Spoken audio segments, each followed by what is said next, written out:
Un mois après Abu Dhabi, le silence de la FIA inquiète pour l'avenir d'Hamilton.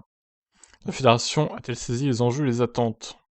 Plusieurs personnalités de la F1 craignent que la FIA, l'instance dirigeante du sport, n'ait pas pleinement saisi la menace pour sa crédibilité suite aux controverses de la dernière course de la saison.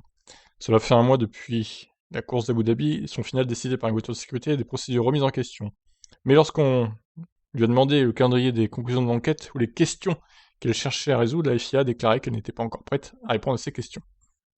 La FIA a admis, dans un communiqué le mois dernier, que les événements d'Abu Dhabi ternissaient l'image de la F1, et a également déclaré qu'ils avaient généré d'importants malentendus et réactions de la part des équipes de F1, des pilotes et des fans. En annonçant l'enquête, la FIA a déclaré que cela serait fait à temps pour que tout retour d'informations et conclusions significatives identifiées soient tirés avant le début de la saison 2022.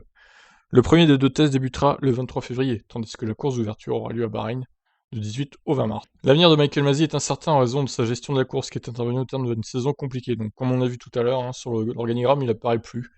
Alors, est-ce que ça veut dire qu'il a été viré, du coup, de la FIA? Ça reste à confirmer. Une source au placé a déclaré à la BBC que Mercedes avait abandonné son appel contre les résultats de la course après avoir convenu d'une contrepartie avec la FIA. Cet accord prévoirait que Masi et le responsable technique des monoplaces de la FIA, Nicolas Tombazzi, ne seraient plus à leur poste pour la saison 2022.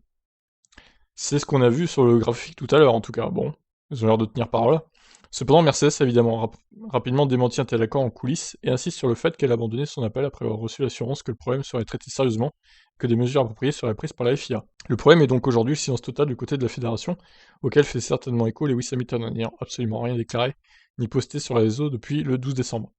Au niveau de la FIA, le souci serait partout de trouver un remplaçant, de trouver un remplaçant à Michael Masi, qui pourrait être disponible et faire mieux. A priori, personne dans l'immédiat. Ce qui serait étudié, c'est le renforcement de la direction de course avec d'autres personnes. Reste à voir comment faire cohabiter plusieurs cerveaux au moment de prendre des décisions rapides, comme l'impose souvent une course. Il est donc urgent de donner des réponses à la F1, aux fans, aux médias, à Mercedes et surtout à Hamilton, alors que les spéculations grandissent quant à la participation au championnat 2022 du Britannique.